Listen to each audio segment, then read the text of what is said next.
everybody. Welcome to the Homeschool Solutions Show. My name is Jessica Smartt, and I'm one of the many hosts here on the podcast. I'm also the author of Memory Making Mom and Let Them Be Kids, and the creator and founder of Homeschool Bootcamp. Well, each week we bring an encouraging conversation from this busy and blessed journey of educating our children at home. While the title is Homeschool Solutions, of course, we don't pretend to have the answer to every question. It's our hope that this podcast will point you to Jesus Christ, that you'll seek His counsel as you train your kids in the way they should go. Here's a riddle for you parents. Homeschoolers love them. Enemies of freedom hate them. What are they?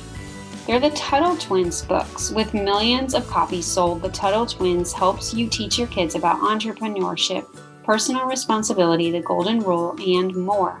Get a discounted set of books with free workbooks today at TuttleTwins.com/homeschool. That's TuttleTwins.com/homeschool. And now on to today's show.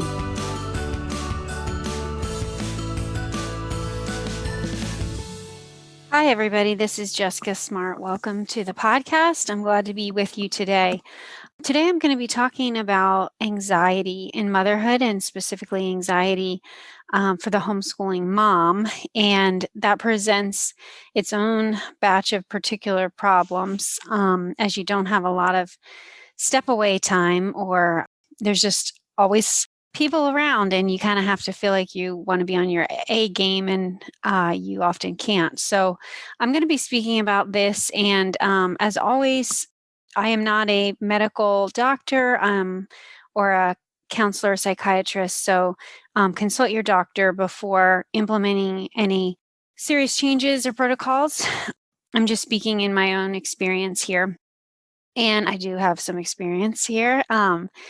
I have often struggled with anxiety. It pretty much appeared in adulthood, and I don't think I realized or named it until maybe 5 or 6 years into it.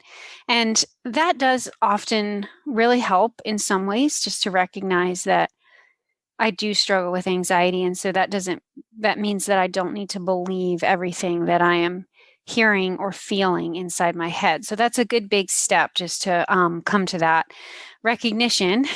And those of you who are listening, maybe some of you have already arrived at that, or maybe not.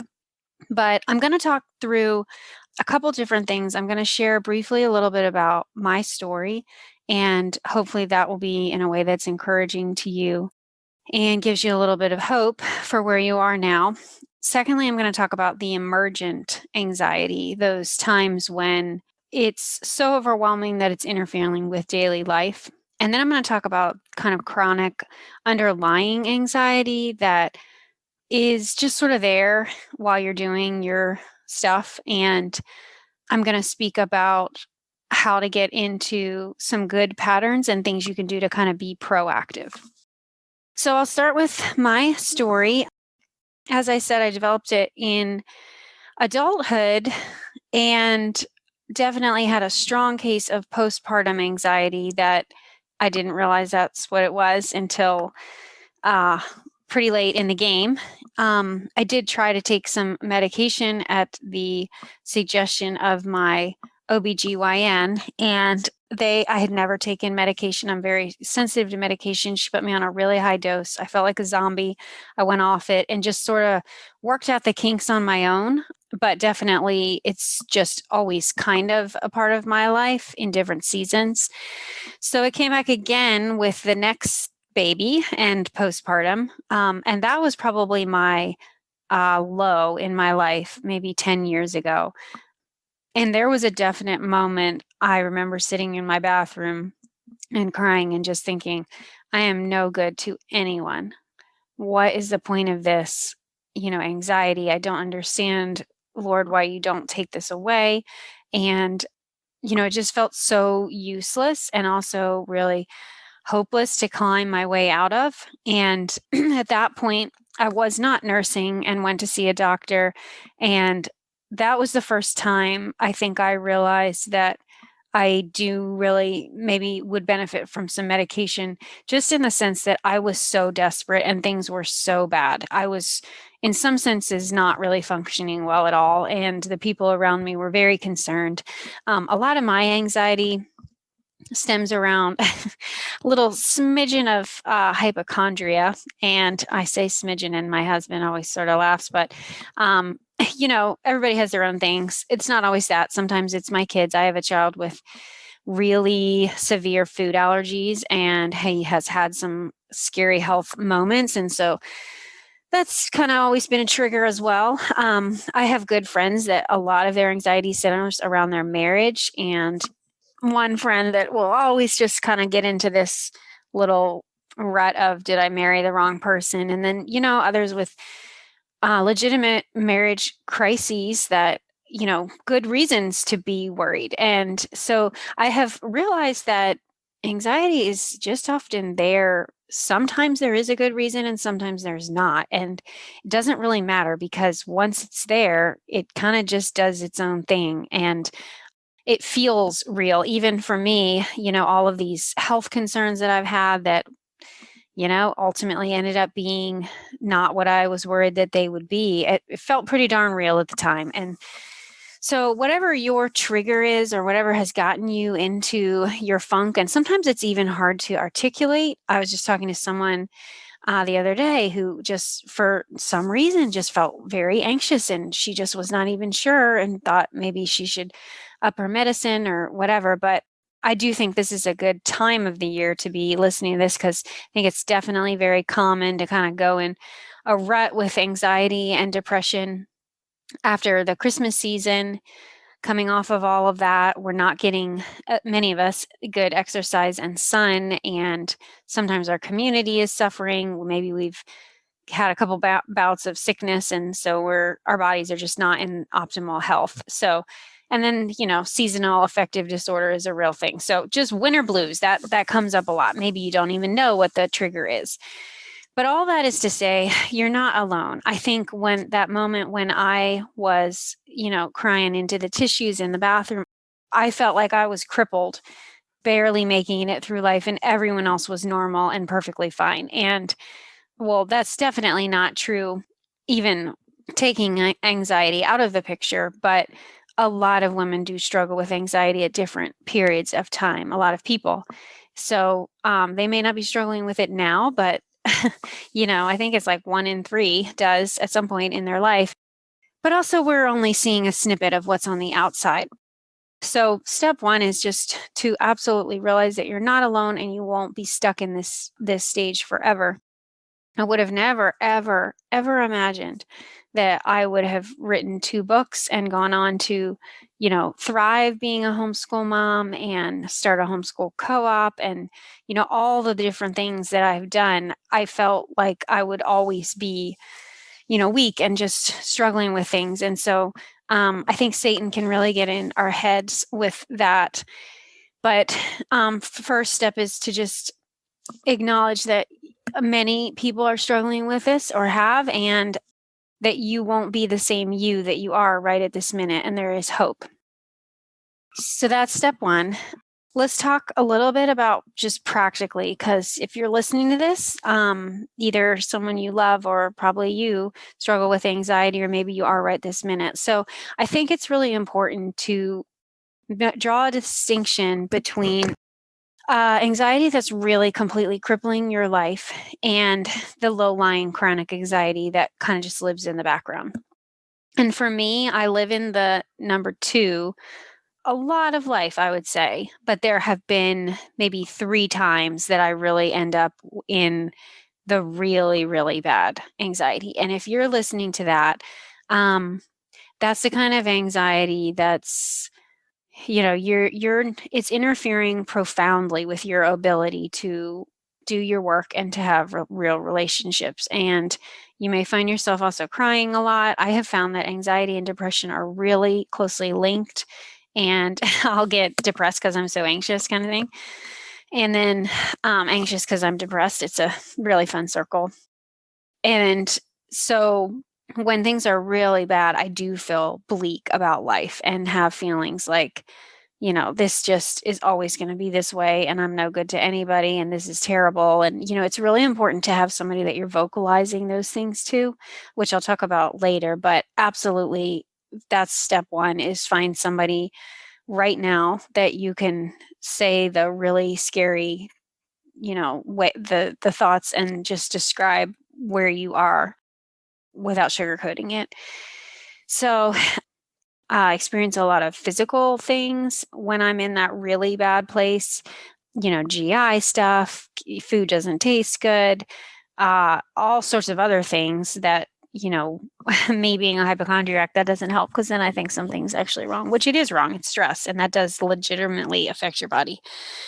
But anyway, when you're in the position where life is completely overwhelming and you're finding it hard to do homeschooling, to pay attention to your kids, to get out of the house, tears just coming really easily, that is that stage that I would say is emergent. And at that point, it's just like you're just trying to get some immediate help. And sometimes that is what you have to do in those times. And again, I'm not anyone's doctor. I'm not a doctor, but I have found that at those times, medication is the best way to just bring some immediate stability. I don't like taking medicine. I'm not on it now. I understand hesitations with it. I think there are legitimate concerns with it, but I think there's a time and a place when you just need to stop the bleeding and get a handle on life and become competent enough to take some steps back and realize what other small steps you can take in life. And so first step is to talk to someone right now when you're done listening to this. And then the second step is to immediately call a doctor, an MD. And, most family doctors are pretty well equipped to deal with anxiety and depression these days, and make the first appointment you can get. And I know there are 1,000,001 reasons why that's hard. Maybe you don't actually have a doctor for you, or the appointment is 2 months out, or money, who knows? But this is an absolute priority. This is the most important thing that you can do today. And maybe you need to have someone hold you accountable or even help make the appointments for you. But you need to do that as quickly as you can to get in to be seen. Is there anything worse than spending a lot of money on something you're unhappy with and feeling like you are stuck with it? Well, I have good news for you. You've probably heard me talking about our sponsor for our podcast, Medi-Share. Members of Medi-Share save up to 50% or more per month on their healthcare costs. They say the typical family saves up to $500 per month. And here's the best part. You can become a member at any time. So that means it isn't too late to switch to a more affordable healthcare option that will save you money and help you sleep better at night.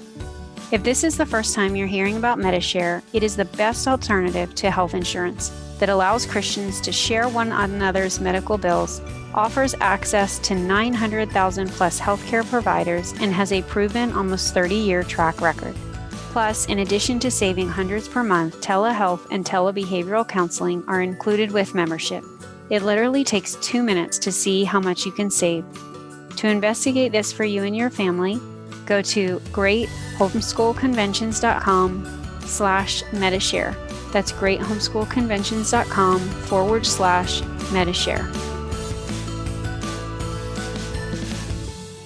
In the meantime, the frustrating thing about medication and working with doctor's offices is that you're not going to have it in 15 minutes, and you're not going to even feel better in 15 days, probably, which feels really overwhelming when you're already overwhelmed.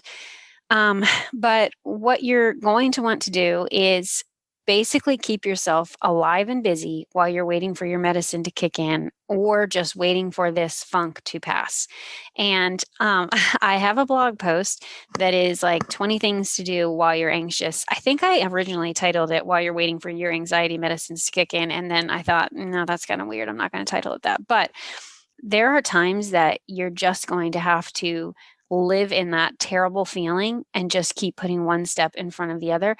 And there are things that you can do to make those days more enjoyable. And so it's just making a list of you personally, what is going to get you through these days while you're waiting for your medicine to kick in, or waiting for your doctor's appointment, or waiting for the funk to leave, or whatever it is. There are practical things you can do that make that time better than it could be.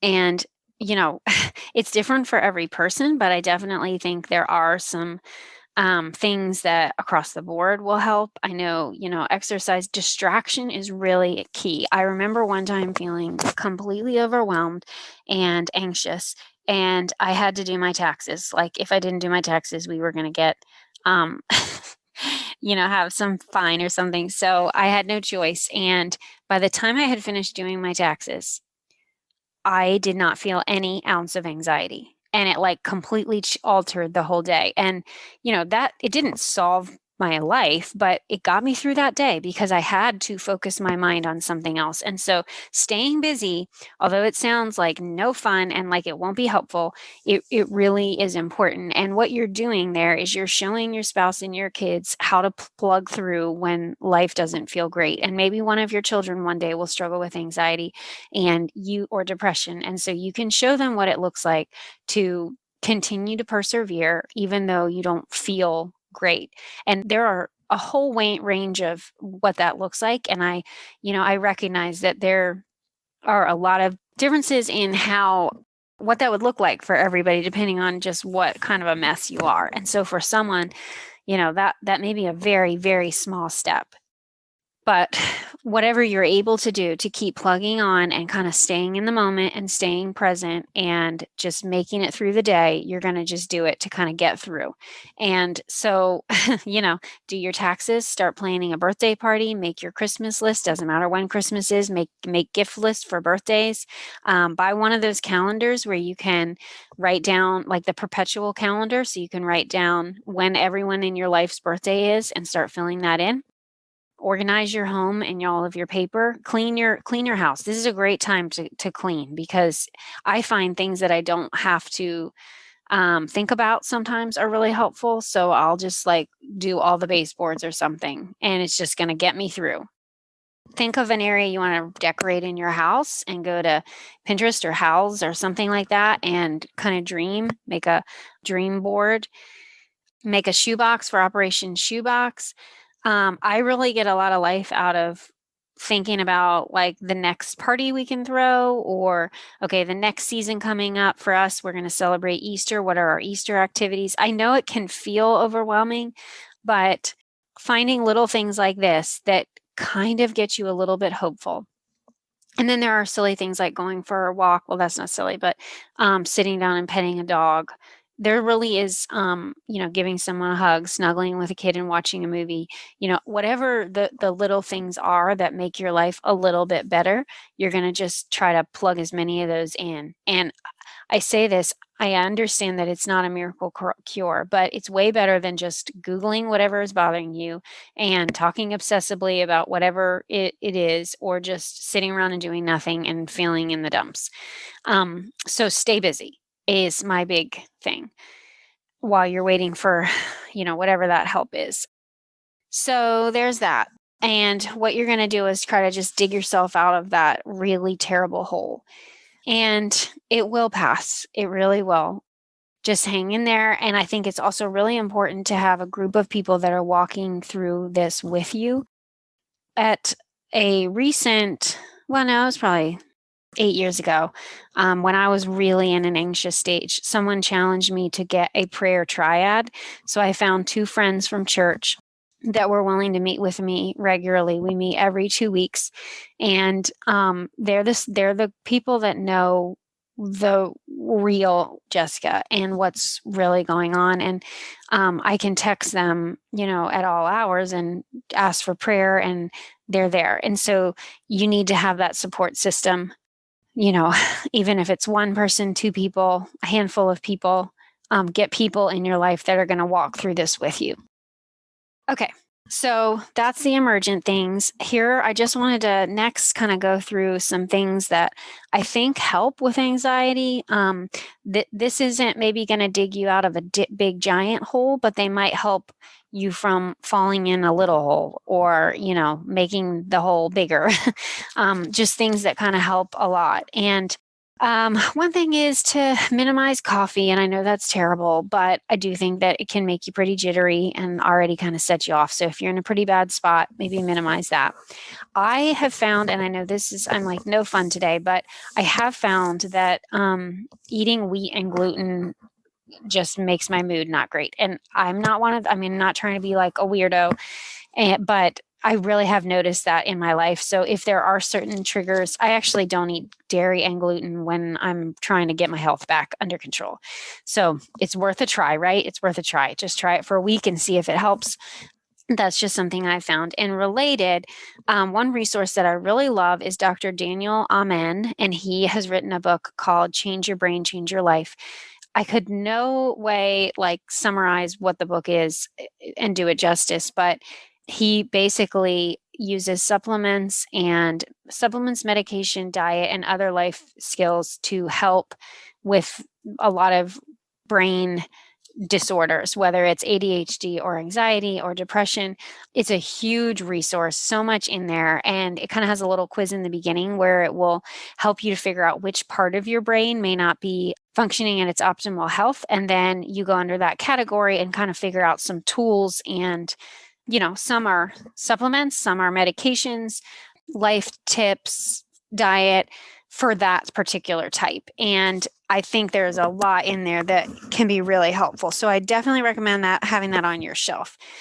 Another book that I love, but totally different direction, is Linda Dillow's Calm My Anxious Heart. I've probably read it about 67 times. It's not going to fix a total freak out panic attack, but it is really good at thinking through some of the theological issues behind anxiety and just encouraging you to give God control and to be able to trust him. Obviously, a counselor. I have a wonderful man that I know I can see when I'm really struggling to get through a difficult time. And you need to have that as well. You need to have a person that you can make an appointment with when you get in a really bad spot. I've also heard really good things about EMDR. That stands for eye movement rapid desensitization. EMRD, eye movement. I think I have the wrong letters on that and I'm saying the wrong thing. I'll put it in the show notes, right?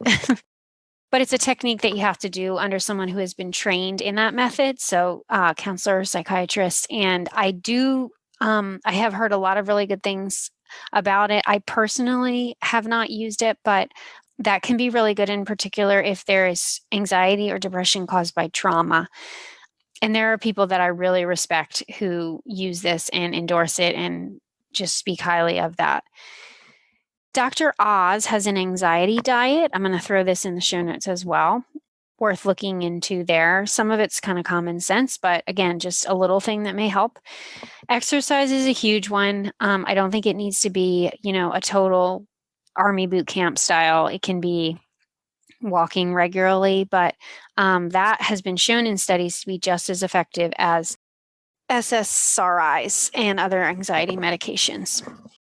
I found a couple apps for calm breathing. There's not honestly one that I would recommend because neither of the ones that I used I loved completely, but there are several. And by the time I record this, there's probably even others. So you can just kind of search around for calm breathing apps, and breathing really can actually physically calm your body down and stop some of your physical symptoms. It's not, I have not found it to be completely 100% effective, but I think it definitely helps just for moments or nights when you're really feeling stressed. And just friends and walks and thinking about right now, if you were to list 3 things that really bring you joy. And I know that can feel like hard to think of when you're in a really tough spot, but if you had to pick 3, what comes to mind and how can you incorporate that into your life? And it's not going to fix it. It's not going to be a total fix, but again, what we're trying to do is just little things that can help you along this path. And because I don't think it is a total one answer problem. It's a lot of little steps that you make just to kind of get through this season. That's what I've found anyway. So I'd love to hear from you. If you have questions or if this has encouraged you, the best way to reach me is on Instagram. I'm jessica.smartt.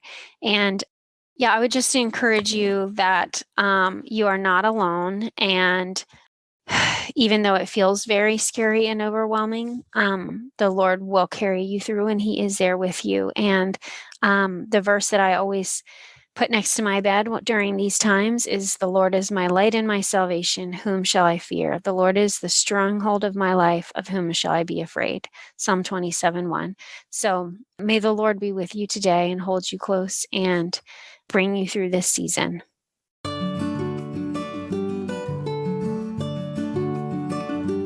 Guys, thanks so much for joining us this week on the Homeschool Solutions Show. You can find show notes and links to all the resources mentioned at homeschooling.mom.